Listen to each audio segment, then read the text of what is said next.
Welcome to another Discovery Live Ask an Expert. My name is Sierra Tamkin. I am the Learning Experiences Manager at Fort Collins Museum of Discovery, and I am so excited to be your moderator for our program this evening. We have some really great speakers lined up to talk for you all tonight, and I'll bring them on in just a moment. But before I do, I just want to remind everyone that Discovery Live is a monthly program where we bring the experts to you. We have had biologists, chemists, archaeologists, historians, musicians, and so much more on this program. And all of those programs are saved on the museum's social media pages on Facebook and our YouTube channel. So if you want to go back and see all the amazing speakers we've had on, please do so. You can learn more about this program and also other upcoming programs we have at the museum by visiting our website at fcmod.org/events. For tonight's Discovery Live, we have some amazing folks who are going to be chatting with us about one of the most important resources we have here in Colorado, water. So I am going to bring them on now. We have Holly from the Coalition for the Poudre River Watershed, Weston from Colorado State University, and Dr. Paul from HP. Welcome. Thanks, Sierra. Thanks for having us. Thank you. Yeah. Thank you all for being here tonight. I am so excited to have you and to get to chat with you all about the incredible work you're doing. Just to kick us off, if you all don't mind introducing yourselves, telling us a little bit about what you do and why you do it. Holly, do you want to go ahead and get us started? Sure, that sounds great. My name is Hallie Streety, and I am currently the Interim Executive Director for the Coalition for the Poudre River Watershed. Before I stepped into this role, I was the Watershed Project Manager, and I've been with CPRW since 2015. The mission of CPRW of the Coalition is to improve and maintain the ecological health of the Poudre River watershed through community collaboration. So our mission is really kind of the backbone of also why I do what I do. I am a Colorado native and actually native to Fort Collins. And so the Poudre watershed is my home watershed. And so, it's really, I'm really passionate about the work that we do and the difference that we're making in our watershed and to protect our water quality, especially now with the Cameron Peak wildfire that happened last summer. Yeah, thank you. Weston, I'll ask you to go next. Yeah, you bet. Good evening, everyone. My name is Weston Toll. I'm the Watershed Program Specialist with the Colorado State Forest Service. So I work out of our state office here in Fort Collins. The CSFS is a service and outreach agency that's housed within the Warner College of Natural Resources at CSU. And we're the lead state agency for wildfire mitigation and private landowner engagement over forest health issues. So we work all over the state of Colorado through our 18 field offices that are sprinkled throughout the state.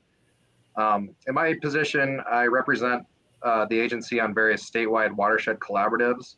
So as everybody knows, some of these issues that are affecting forest health around Colorado aren't going to get done by ourselves. So we need to work across ownership boundaries to kind of tackle the issue of these large scale wildfires that we're having impacting our watersheds. So work in a bunch of different collaboratives. I engage with partners, specifically some of the major front range water providers on strategic planning, funding, and implementation of forest restoration and wildfire mitigation activities. And then, as I mentioned before, we really try to break down the silos between those agencies and organizations to build stronger communication networks throughout the state to, again, tackle this issue we have, and then all the things that are making it to the forefront with climate change and more people moving into the forest and that kind of stuff. So really excited to be here tonight. I want to thank the Fort Collins Museum of Discovery and HP for getting this together. I actually used to work with Hallie at CPRW, so it's really good to see her tonight too, and really excited to hear what they've been up to lately. So thank you. Yeah, definitely. Yeah, hi. So I'm Paul Mazurkowitz. I'm a distinguished technologist that works in the R&D group here at HP Fort Collins in a group called Advanced Compute and Solutions. And so we make the high-end computers that are used to design airplanes and do climate modeling and things like that. But I work across all of HP. I run a material science lab here that is involved in developing new and innovative materials for HP products. including sustainable materials. You may have heard about the ocean-bound plastic resins that are used in HP products. So I was involved in the development of that material and so on.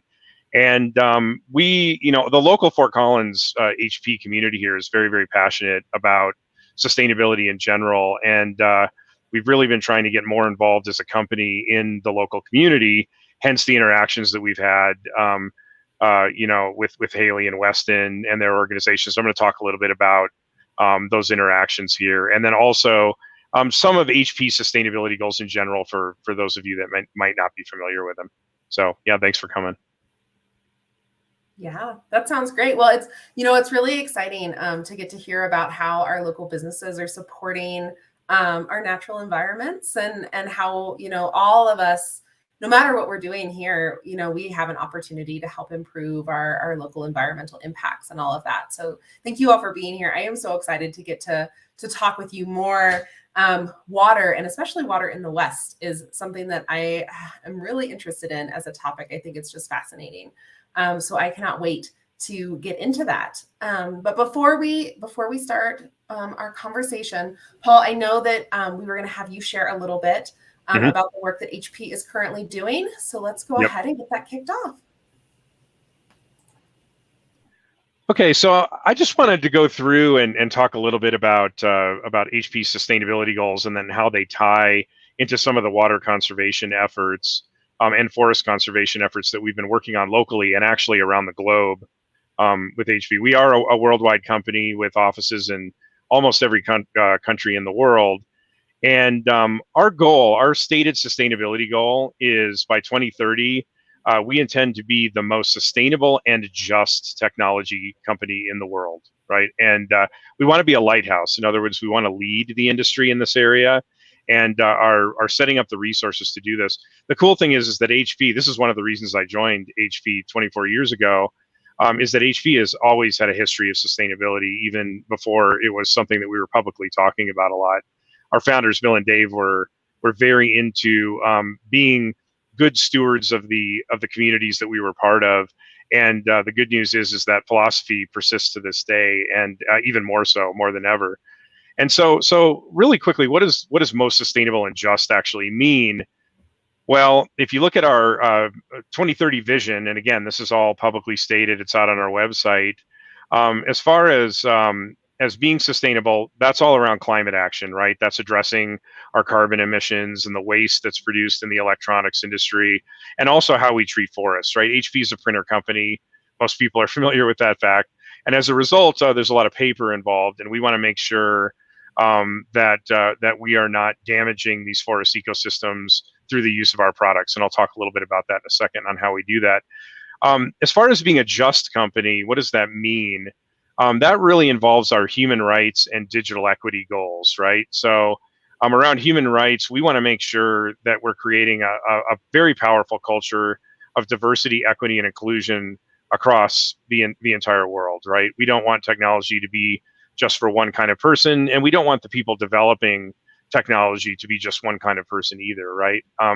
And when we say that we value diversity, I can tell you from experience over 24 years that HP really takes it seriously. It's, again, one of the reasons I've stayed in this company so long is the company definitely walks the walk and talks the talk. And then digital equity is all about making sure that there's no digital divide. Like, we want to make sure that the products we make are for everybody everywhere, regardless of who you are or where you live on the planet. And this is very important as a global company. We want to service essentially the entire human race, right? So let me focus a little bit on climate action so I can get to some of our water goals. Some of the goals that we set very specifically, you can see is the big one is, by 2030, we want to be carbon neutral. And for those of you that aren't familiar with what that means, carbon neutral means that basically all the carbon that we produce will either be sequestered or somehow mitigated, right? So that HP's overall impact on the environment as far as the buildup of carbon dioxide in the atmosphere is zero by 2040. I'm sorry. By 2030, it's 50%. We're going to be halfway there. That is our publicly stated goal, and we are literally retooling the company as I speak to get to that point. Our local operations, like here in Fort Collins, we're going to be carbon neutral by 2025 is the goal, and we're getting there. we're definitely down the path. And like I said, by 2025, we're not going to be producing any CO2, or we're gonna be net zero essentially on CO2 by that point. Carbon emissions is important, but circularity is a big deal. I'm sure many people out there are familiar with e-waste and some of the challenges it presents. And our goal is to eventually get to full circularity, but by 2030, we're going to be 75% there. And a circular economy is essentially where you are producing a product, and instead of the transactional economy that we have right now in so many industries, where you mine materials out of the ground or pump oil out of the ground, make a product and then eventually throw it away. A circular economy involves keeping those materials in the supply chain, and then also looking at the energy inputs and outputs of that circular economy to make sure that those energy inputs are sustainable as well. And again, if you think about it, it's a form of biomimicry. It's what's already happening on planet Earth, right? We live in a big circular economy. That's our forests are part of that, the animals, into all the living systems on the planet. So the idea is to retool industry to essentially simulate that kind of system and interact with it and harmonize with it. Of course, forests are a very important part of this as well. Again, being a printer company, this is something that we think about quite a bit. We have goals around that you can read here on the slide. The most important one is that we maintain our zero deforestation goal, right, which exists today for paper and paper-based packaging, where we are making sure that every tree that's used for HP paper is a tree that gets planted somewhere else, essentially, is the idea. As an example, in 2019, we pledged $11 million to support the World Wildlife Fund's efforts to restore part of Brazil's rainforests, as an example, and are involved in certifications for all of the paper products we use, like the Forest the Forest Stewardship Council, as an example, and making sure that all the wood we use is certified through those processes. Locally, so let's talk a little bit about what we do locally. So all of the different local offices that HP has are using sustainable water systems now, as an example, to water our grounds. As an example, here in Barcelona, we have special sensors that can actually detect weather and make decisions about how much sprinklers need to be used, shutting them on and off. Here in Fort Collins, we actually use reclaimed water only to water this site, where all the water is basically in drainage ponds and comes off the parking lots, and we are not actually using any city water to water here. Just as examples of again, how we're trying to mitigate our own water use. We actually have a 2025 goal of increasing our water efficiency by 35% compared to 2015. And we're already at 27% improvement now. So we're definitely moving in that direction. And then lastly, because I don't want to take up too much time here, we do have some local goals here in Fort Collins, right, where the employees that are in the sustainability network here, so I'm a leader in that particular group. We've come together and decided to reduce our water use through various programs that the Fort Collins government offers, and then others that we've decided to take on ourselves, and are attempting to basically get to 32,120 gallons of water saved this year, which is the amount of water actually that a household uses in Fort Collins. And it may seem like kind of a small goal at the moment, but we're just getting this started this year, and then we're going to continue to do this over time and grow this goal to include the entire population in Fort Collins. And then, of course, we've worked with the other folks here that you're going to hear from to help plant trees in the local area specifically. So we're up to 1,474 trees through interactions with Weston and Holly right now. We've got a little bit more to go to our goal, but we're really saving that hopefully for some employee interactions where we can actually go out and plant ourselves, is kind of the goal. And if we can't do that because of COVID, then most likely we'll fund those efforts through the local organizations. But the goal is to try and help repair what happened with Cameron Peak, basically. Okay, and then I think I'm going to skip the last slide because I don't want to talk too much. I want to get right to the conversation here, just a little bit more about the things we're doing. But I just wanted to point out that that if you want to learn more, you can just Google HP Sustainable Impact, and you'll get to our sustainable impact statement for last year, which contains a lot of information about all the things HP is doing with proof points and certifications and so on. And I have a web link in there if you want to take a quick screenshot and do it that way. But it's actually pretty easy to find. So anyways, yeah, thanks for letting me do that little intro. Just kind of wanted to point out some of the things that this local business is doing to try and make our community better and the world a better place as well. And so, so I guess I'll pass it off to the group here, and we can start the conversation.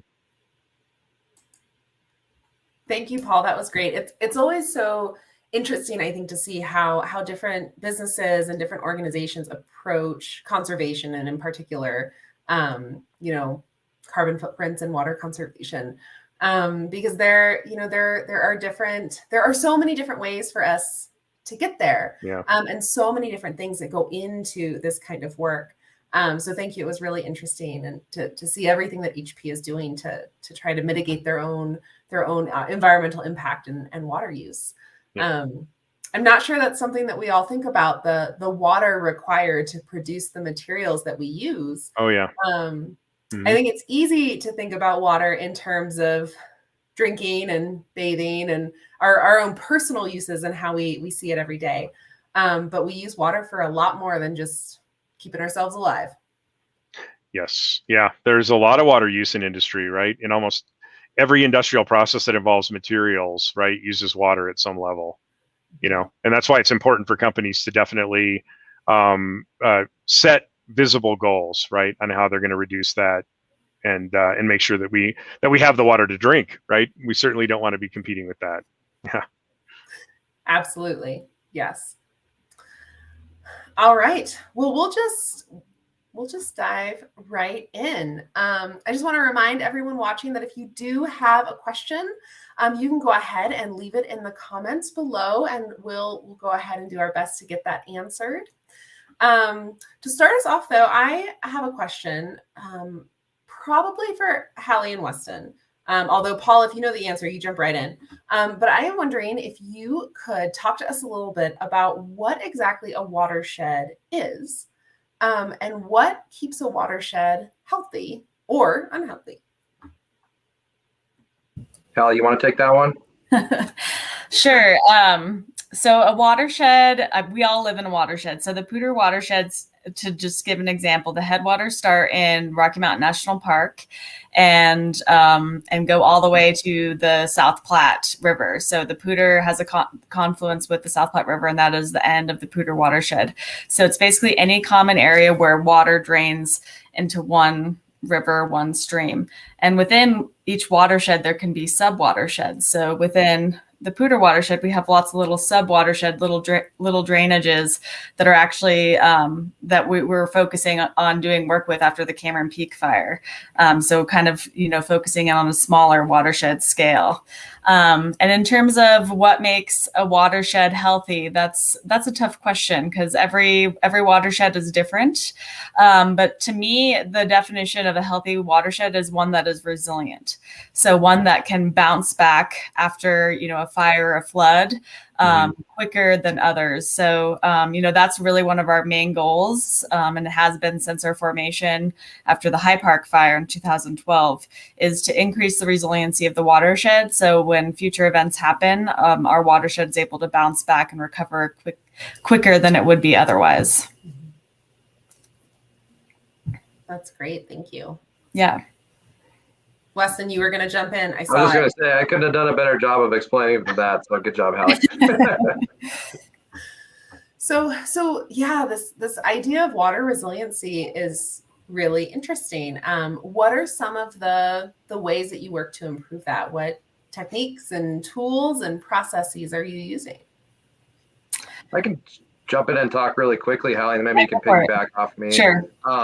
But let's just stay within the Poudre River watershed as an example here. I think this is, out our back door, and something that's been in the news a lot lately, right? We've been getting these daily sirens on our phone going off because of flooding and all that kind of stuff, and these post-fire impacts that we're having because of an unprecedented fire year we had in the watershed with the Cameron Peak fire, and then just to the south and west of us with the East Troublesome fire. So basically what's happened is over the last 100 years or so, we've gotten really good at fire suppression. and taken an essential ecosystem process out of the landscape. So historically, most of our forests up in the foothills and up into the mountains all the way up to the alpine were maintained by some sort of fire. As you go farther up and higher in elevation, fires would have happened less and less frequently because of seasonality and increased moisture the higher you go up. But the montane zone, which is a lot of the ponderosa pine and Douglas fir that you'll see, just to the west of the town here, was that those forests were historically maintained every 25 to 30 years by low to moderate severity fire. And what that did was kept the forest more open and park-like. There was a lot more openings, that kind of stuff. The bigger ponderosa pines evolved with fire, so they've got characteristics like thick bark, not a whole lot of branches down low on the tree, that spacing so that fire couldn't get into the crown in most circumstances. When we removed that fire from the ecosystem, we had a bunch of trees growing up together, and so we've got really thick conditions and conditions where once fire gets established, it has a lot easier time going from tree to tree and staying in the crown and having these really high impact events like we're seeing right now. And again, I mentioned it in my introduction, but you couple that with climate change, and we can't just let every fire burn now, because we've got people living livelihoods tied to the forest, infrastructure, power and water transmission. So we can't just put every fire out, but we've kind of just gotten to this point where we're trying to get back to a more historical condition up there, because what we're seeing right now isn't really very sustainable. One thing I always say, the average person in Fort Collins or Greeley that's turning on their shower in the morning probably doesn't think about where that water is coming from. We're pretty lucky here to have pretty clean water. I think that's probably why we have these great breweries we have, why HP decided to build an office here, because of that clean and plentiful water. But there is a disconnect there, I think, that we're trying to educate folks on. And so this is a great opportunity to kind of talk about how our watersheds are tied into our water quality and quantity, and some of the things the threats that are in front of us here, as far as wildfires, insect and disease. We all know about the beetle kill epidemic we had about 10 years ago. So that's what we're trying to do, is work on some of those issues. Again, those disturbances don't know ownership boundaries, so we work very closely with U.S. Forest Service, organizations like CPRW and others to really work across boundaries and try to get some of our most important watersheds back to a more historical and healthy condition. I liked what Hallie said. Resiliency is incredibly important, because we're not going to be able to stop fires from happening, nor do we. It's a natural part of the ecosystem, but we want to make sure that we have resilient forests so that when these things do happen, we don't see 200,000 acres plus of our watershed going up in smoke like it did last year. Right. Yeah. Thanks, Weston. I'm going to piggyback off of that too. So, after the Cameron Peak fire, as Weston mentioned, it burned over 200,000 acres of our watershed. And, when people think about where our water comes from, and when you turn on that tap, it comes from our headwaters. It comes from, directly where the Cameron Peak fire burned. And the Cameron Peak fire did burn in our headwaters. All the way up into Rocky Mountain National Park, around lots of our high mountain reservoirs, City of Greeley reservoirs. So, the impacts to water quality from this fire are great. And when you think about a forested watershed, when we have a healthy, or a watershed and forests that aren't burned, we have all this vegetation and everything's, on the hill slope. And so now what we're seeing after the Cameron Peak fires, every rainstorm that happens, basically the rain hits the soil, and then we're having these debris flows because there's nothing there to hold the rain in place and hold the moisture in place. So we're seeing debris flows, major flooding events like what we saw a few weeks ago with the Black Hollow flood in the canyon, and then also just, sediment and ash pouring into the river. The river has been black for the past several weeks. It used to be at the beginning of the month or the beginning of the summer. It was after each rainstorm. We would see the river change color to black, but now it's just been consistently either chocolate milk or black colored. The city of Fort Collins has actually turned off their intakes from the Poudre, and we're really lucky for the city of Fort Collins that we have Horsetooth Reservoir. So we're now using only Horsetooth Reservoir water, because the water in the Poudre right now they can't even clean it, because it's just so turbid, so full of sediment and ash. And so when we have healthy forests and forests that are intact, it's really, I mean, that's where our water quality comes from, is our forested headwaters. So, you know, we're seeing the direct result of 200,000 acres of that burning. And so I think you wanted us to jump into what we're kind of doing to protect water quality. So one of the main things that CPRW is doing, along with our partners at the City of Greeley and City of Fort Collins, and also the Natural Resource Conservation Service, is we are applying aerial wood mulch to some of our high priority areas. So high priority areas means really steep drainages that aren't all rocky, like lots of soil, and that haven't been revegetated. So we've gone out and we've checked all of these high priority areas. We call them polygons. So it's just different sections of these sub watersheds, like I mentioned, where we're going out and putting down this wood mulch. And the goal of the wood mulch is really to hold the soil in place and to help keep the hill on the hill and prevent it from going into the river and into streams and causing those gulling and rilling. And eventually that'll also help with revegetation as well. So that's been our big effort, a really huge push. So far, we have mulched about 2,000 acres. We have 10,000 acres that are high priority. And we're just kind of waiting on additional funding to come through. It's really expensive. It can be upwards of $2,500 to $3,000 per acre to put down this wood mulch. But it's worth it. And the science, after all the huge fires that we've had in the past 20 years, has said that this wood mulch is able to protect our water quality. That's great. Thank you. Yeah, it's,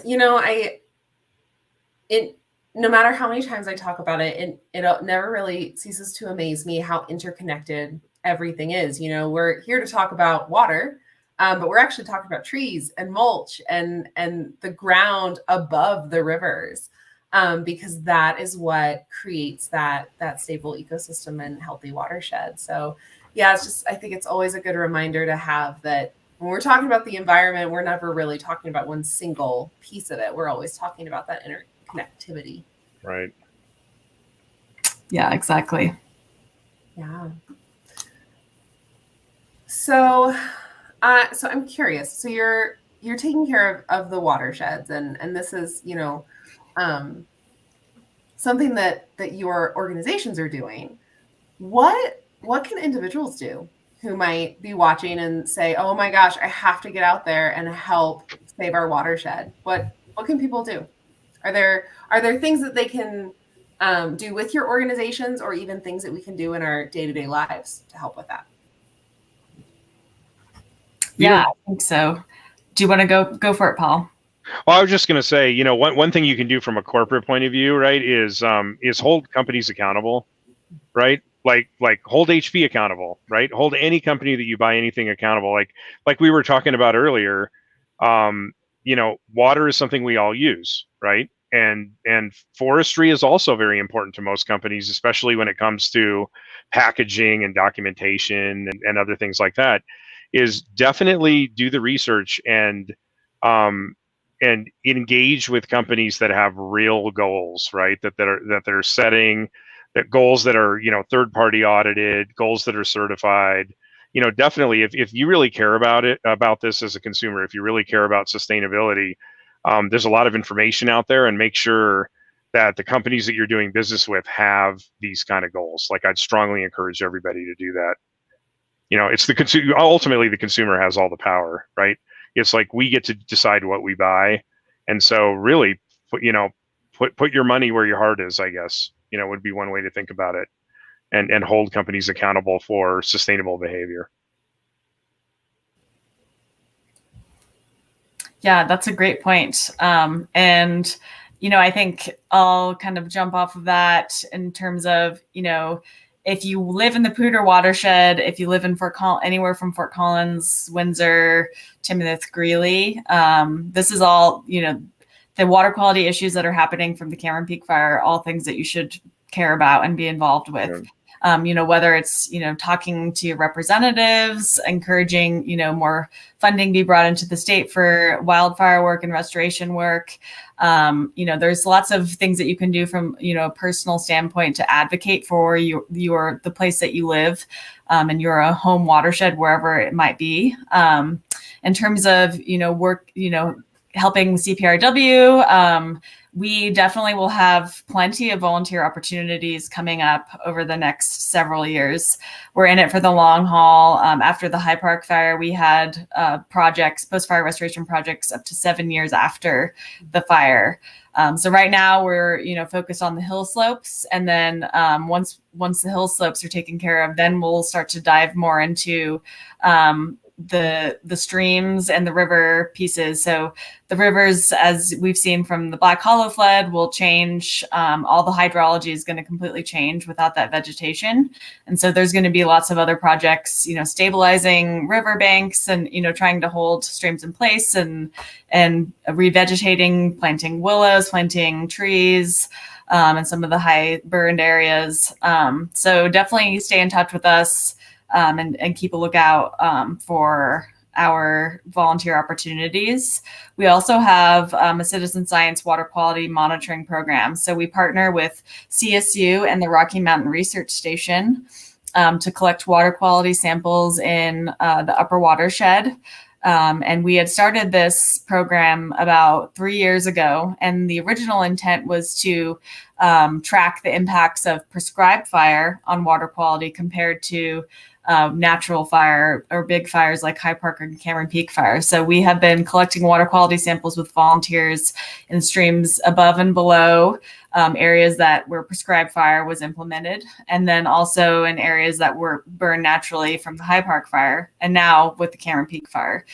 And so that program is going to continue to, I think, expand, and it's going to be really vital. And the volunteers that we currently have are they're collecting real data that's being used by land managers and practitioners and scientists, which is really exciting, and, informing, our knowledge and our understanding of how prescribed fire versus fire like Cameron Peak impacts water quality. So Holly, I have a question for you. Just specifically, how does somebody get involved in that? Like if there was somebody listening here that wanted to do that. They can just go on our website. We have a volunteer page and a little link where you can type in your name and your email address. And then we have several different opportunities. So our water quality monitoring program, other volunteer opportunities, et cetera, that people can just click the button and sign up for. And we directly get the email and we'll reach out to you.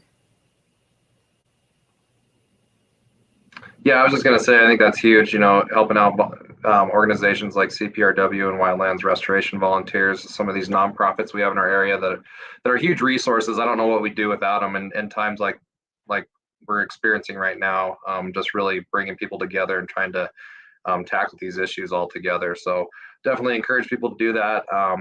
We no longer have a volunteer program, but you can volunteer to work for a day at a time, a couple hours at a time at our seedling tree nursery. So we have the state's seedling tree nursery here in Fort Collins, just off of Overland and LaPorte, on the CSU Foothills campus there. So you can find information about our nursery on the Colorado State Forest Service website.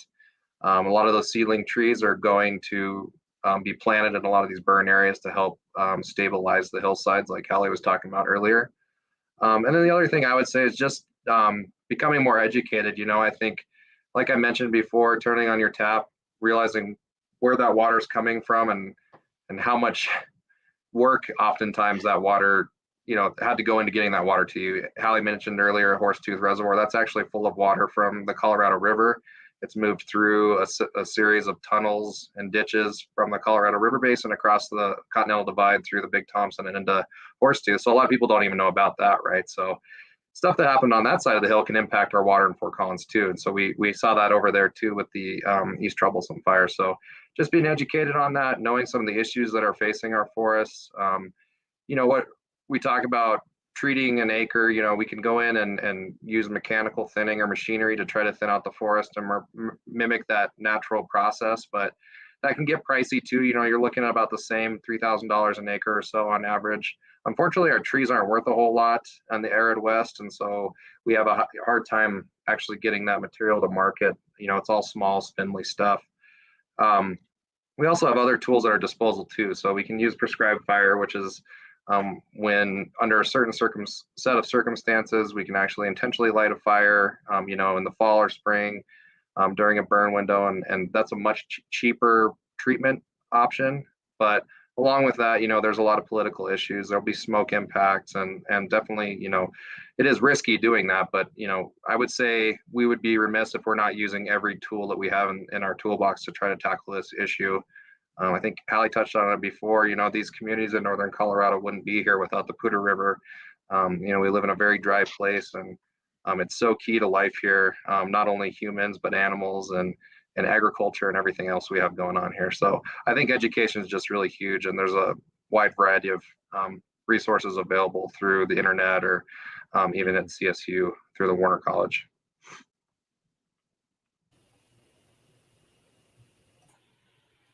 Thank you. That was so great just to kind of hear that overview. Yes, water is so incredibly important to us here in this really dry part of the country. And I always feel very lucky to be so close to the mountains and so close to the headwaters. It feels like we have a little more water here because we are so close, but I know that, so much of it goes down to the other towns and cities below us even. Would you speak a little bit more, because you mentioned where Horsetooth's water comes from and that comes actually from the Colorado River and under the Continental Divide. Will you speak a little bit about just kind of the water landscape here in northern Colorado? Because I think it's really interesting, and not a lot of people know that, we have the Poudre River and we have Horsetooth and these other reservoirs like Carter Lake and Joe Wright higher up. But that water doesn't necessarily come from our side of the divide. So can you guys speak a little bit to how that all shakes out? Man, I don't know if we have time to go through the whole Colorado Big Thompson water project and everything, but you're right. It's a very intricate system that goes way back into the 1800s. A lot of the Colorado water laws, we know it was written due to disputes between the cities of Greeley and Fort Collins and the laws of prior appropriation. And it gets pretty complicated pretty quick when you're talking about, it's our most precious resource, even more than gold or any other minerals. Water is the most important thing we have here. So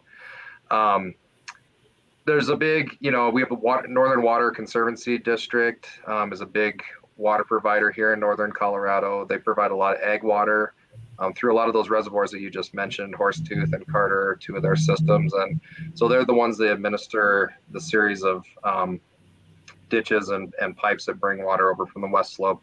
And I don't know the exact percentage, maybe Hallie knows, but the vast majority of folks live on the east side of the divide, but the vast majority of our water falls on the west side.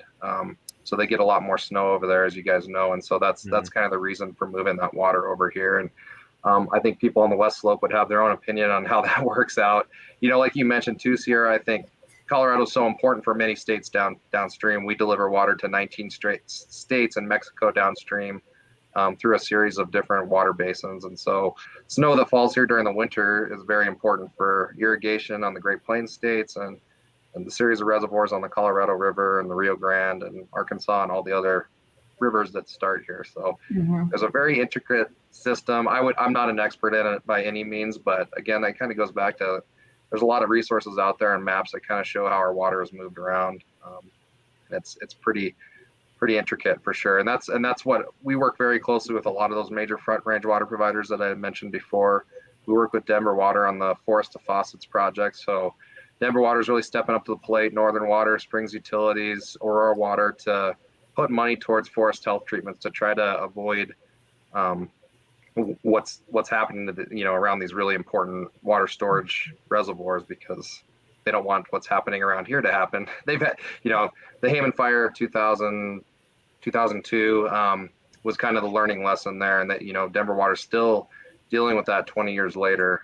They're still getting sediment into their major supply reservoir, Stronsa Springs, even 20 years later. So it's good to see them stepping up to the plate and recognizing that we need to get some work done on the ground to try to avoid these types of situations. It's not all doom and gloom. I always feel like it's a little depressing when we talk. Yeah. Things are getting better. We're working really well across boundaries. Everyone was kind of working their silos even up till 4 years ago or 5 years ago or so. And I feel like there's been a huge increase in working across ownership boundaries, increased funding from the state and the federal government to try to tackle these issues and try to be more proactive rather than reactive when it comes to wildfire and forest health. Yeah, that's such a good point, Weston. I think all the water providers, I think, have realized how important protecting our headwaters are and our forested systems, and the collaboration that we've seen, just with my time at CPRW and with all the fires that have happened has just been immense and really inspiring. I think is all of these great minds coming together and working together. But yeah, the Weston did a good summary of our crazy water systems, and you could literally have a 2-week lesson on it and you still wouldn't fully understand it. It's very complex, but so important. So when you talk about the water being contaminated, right, and containing high levels of undesirable minerals and things like that, it sounds to me like that's really a problem of energy, right? Because you can still purify that water, but now you have to expend extra energy and resources to do it, and you're kind of pushing the problem maybe elsewhere, right? Like as far as energy use and maybe carbon dioxide production, depending on the energy that's used. So it seems to me that the importance of the forest is really to act as a purification system, a natural purification system, right? Exactly. Okay. Yeah, our forests really are do filter out water and help with water quality. Same with wetlands, the natural water purifiers, really. So once you take away wetlands and once you take away our forested systems, yeah, that's where our water quality comes from. Yeah, I mean, you nailed it there, Paul. That's exactly what we call it. I mean, it's a filtration system for our wonderful water we have here. And when you denude the ground, then that filter is removed essentially. So, so that's very astute of you. And I know we're talking, this is a water chat, but if we've really gone down this, forest and wildfire and everything that goes into that rabbit hole. But that's really, our source water comes from the forest, and so forest health is water quality and quantity around here. So making that connection, as we've been saying, is just really key. Yeah. Part of that whole circular economy we were talking about, right? Yeah, exactly. So speaking of forest health, we do have a question from one of our viewers. How severely has wildlife in the Poudre River corridor been affected by the fires and the impacts of the burned areas and by the water quality? Yeah, that's a great question. And I don't know if we know the true answer at this point. Colorado Parks and Wildlife actually had done some studies this winter on the elk herd in the Poudre watershed. And they found that they had no impact. The herd is still doing well. And so I don't think that, the bigger ungulates were as impacted as maybe they could have been. I think at this point, some of our biggest concerns are really going to be the fish, especially the native fish, and also the trout, which is, a big reason why lots of people come and recreate in the Poudre is to go fishing. So, when we have the sediment ash pouring into the river constantly, it can clog up fish gills and basically, kill them. So in terms of the impacts on the fisheries, that's still kind of yet to be determined. I know that they're doing studies right now and trying to see how many fish were killed from the past few weeks from the various floods that have happened. But we do know from previous fires that they will be impacted. Yeah, and I will say too, we talked about the 200,000 acres plus that burned. Not all that was what we call moonscaped. It wasn't completely severely burned, so there was a lot of low and moderate severity burns in there, and there is some patchwork and stuff. And sometimes that helps out some of those larger ungulates, like Hallie said. The nice green grass came back this spring in a lot of those areas. They're able to kind of forage on those and then get back in their cover. when they need to. So there's probably, pros and cons when fire burns like that across the landscape. But like Ali said, we may not know fully for another few years how exactly it's impacted. It's easy to count elk, but it's not very easy to count invertebrates, bugs, Right. small critters. Exactly. Right? So. Yeah. And I mean, just the scale of this burn, obviously we know there were impacts to wildlife, and this is the biggest fire in Colorado's history. So I think people will be studying impacts to wildlife for years to come. But as Weston said, some fire can be good for wildlife habitat when it burns at a low to moderate severity. So bringing back the native vegetation, grasses, foraging habitat. Also lots of our bird species that like to nest in trees. So like woodpeckers, they thrive after fire. They do pretty well. So I think it's going to vary between species. Thank you. So we have talked a lot about wildfires, which it sounds like is potentially the biggest impact to the watershed. But are there other weather events or like man-made incidents that will impact a watershed? Climate change. That's the big one. That's the boogeyman. That's the boogeyman in the room. Obviously, we as the State Forest Service just came out with our Colorado Forest Action Plan last year. Folks can find that on the internet too. We've got several themes that go throughout the document and how we're going to manage our forests over the next 5 to 10 years. But throughout the document, we decided to make climate change as a overall theme through all these different aspects. We talked about forest wildlife, water quality, wildfire, forest products, forest condition, all that stuff is severely being impacted by a changing climate. And so, we're getting these patchy snowstorms, patchy rainstorms that seem to continuously park right over a burned area. I don't really understand why that keeps happening, but hotter days, colder winters, it's all kind of throwing things out of whack. And again, we're kind of scrambling to see how we fix that. It's good to hear companies like HP are talking about becoming carbon neutral. I'm sitting here coming from an HP computer right now, and it makes me feel good that I'm using a product from a company that's actually thinking about it. Because it's a big issue, and yeah, it is. We want to make sure that our kids have the same, opportunities that we had growing up in this amazing place. And I just fear that if we don't stop climate change, there's nothing we can really do from having that train come flying off the tracks, So that's one big thing. I mentioned it earlier. More and more people are moving to places like Colorado.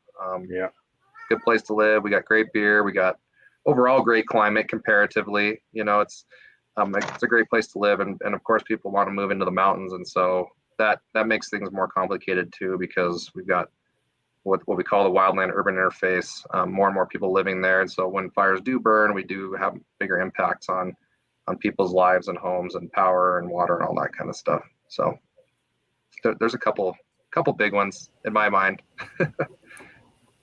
Yeah, for sure. And I think, and the fact that we have lots of industry too in this watershed, that also has impacts on water quality. So we have agriculture, we have meat packing plant that's in a cheese factory, and, they all sit right on the river. And so all of those different industries do have impacts on water quality. We at CPRW, we don't, we haven't delved into kind of the industry side of things in terms of, trying to improve water quality from that standpoint, but lots of our partners do. But it's definitely something to keep in mind. And I think, I definitely appreciate, as Weston said, what HP is doing, and, and understanding the value of and water quality and water quantity. Because we all are users of this river, and everyone likes to say that that's a common phrase of the Poudre, that it's a working river. And so, it has a variety of uses, from recreation to agriculture to industry to brewing. We all use the water. It all has impacts on water quality, but we all value it and we all need it to support our day-to-day lives. And I think part of the keys to maybe fixing some of those issues is exactly what you're doing here, right? Is to educate people and help them understand, right, where this water comes from and how it's used and what the impacts are. and the connections, right, that between things like forests and the water quality and industry in the area, and how people generally behave, right?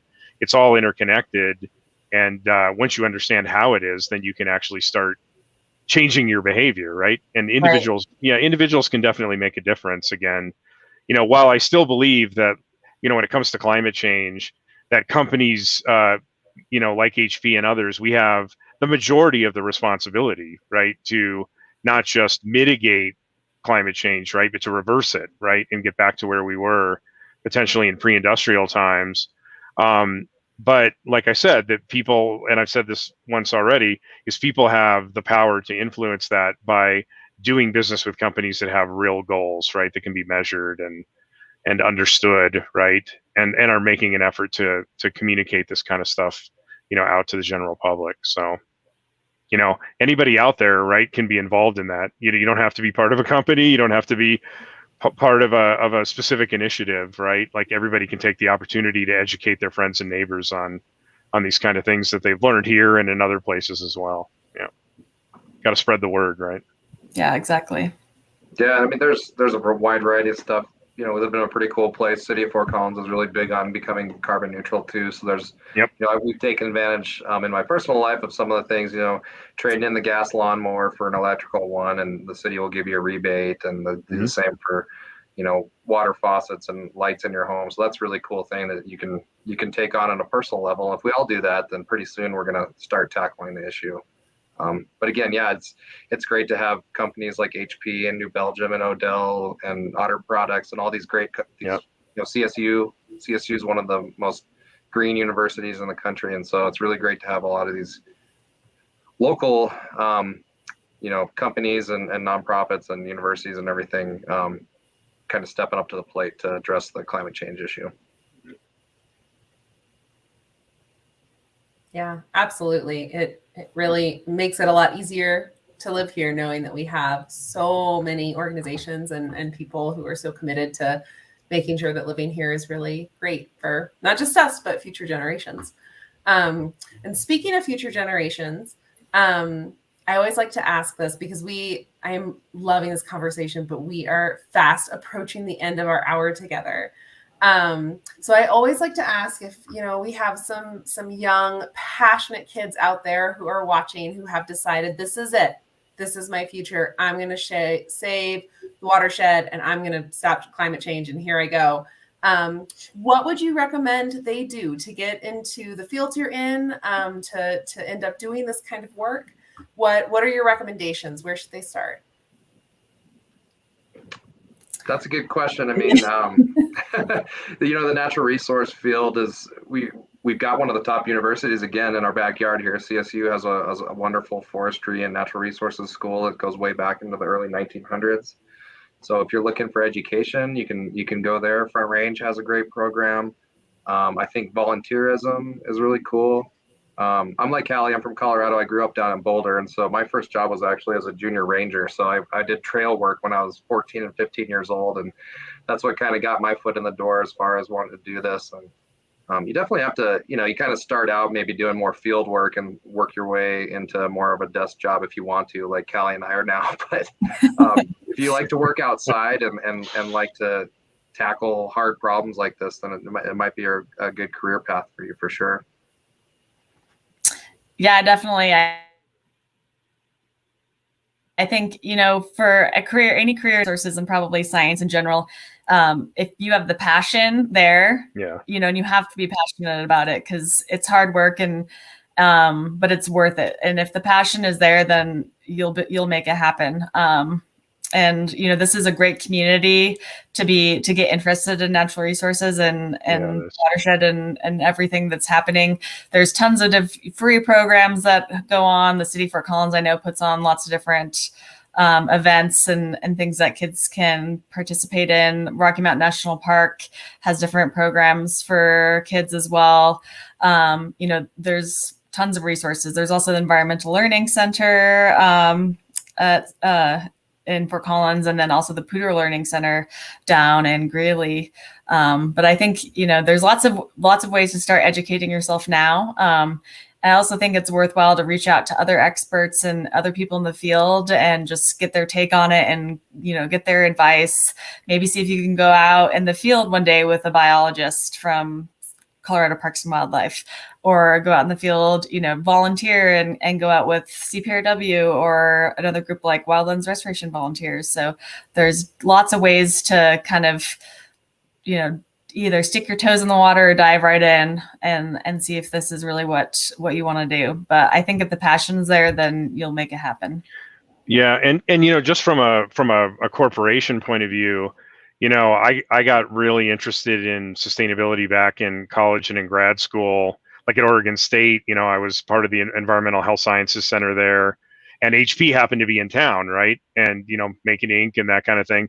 And I got to know a lot of people there. And when I realized that, HP was this company that focused so much on sustainability, I'm like, hey, I can go work in sustainability and actually be in a company and move the needle, right? Like, and getting these really large entities that consume so many resources, right, to start doing it in a sustainable way. So there are opportunities too. If you're into science and engineering, companies like HP, we have hundreds of product stewards through the company that focus solely on sustainability aspects of our products, right? And the number of those positions is increasing all the time. I mean, if you go out to, Indeed or Monster.com or wherever, right, and you just search for sustainability engineers, you're going to see literally thousands of opportunities, right? So you can follow your passion into the things like sciences and engineering and still have a profound effect on how sustainably we're behaving on this planet, even working for companies like HP and similar companies. So again, finding the companies with the right personality, it can be a challenge, but they are out there, and there are companies that are really taking this seriously. So lots of ways, I think, where you can contribute these days. Yeah. I'm going to throw my email in the chat too. If, I think there's probably folks out there that wanted to ask a question, maybe didn't want to do it in front of everybody. Our doors are always open for people to reach out and ask questions, or That's a good idea. If something came up that piqued your interest, please feel free to reach out. I don't know if did that go into the chat, or do you have to approve it or anything? I see it, but okay. Yeah, we'll get it in there. I'm going to do the same. That's a really good idea. If somebody's got a specific question about anything we've talked about, I'd be glad to answer it too, if I can. There, you got all three of us now. Perfect. Oh, you guys are great. I am just making sure that we get these out to folks. So yes, if they do have any follow-up questions, they can reach out to you. That is fantastic. And really timely, because unfortunately we are out of time. Well, thanks everybody. Thanks for the opportunity. Yeah, thank you so much. This was really fun, and I enjoyed speaking with you all. Thanks for having us. And it's a big issue. It's hard to talk about it in an hour, but I feel like we did a good job of kind of giving a little taste of what the issue is out our back door here, and hopefully people learn something. And like I said, feel free to reach out anytime. Thank you all so much. This has been such a pleasure getting to chat with you for the last hour. I know I learned a lot. I'm sure other folks did. And yes, thank you. Have a great evening. You as well. Thanks, Sierra. Bye. Take care. Bye. Right. And thank you to all of you watching at home for joining us tonight for Discovery Live, Ask an Expert. We really appreciate having you with us. If you enjoyed tonight's program and you'd like to see more of this kind of awesome programming from the museum, we would really appreciate it if you would make a donation to help us continue this great work. And you can do that by going to fcmod.org/donate. To find out about upcoming programs like this and also programs in person at the museum, you can visit our website. That's fcmod.org/events to learn all about the great things we'll be bringing you in the future. Thank you all for joining me, and have a good night.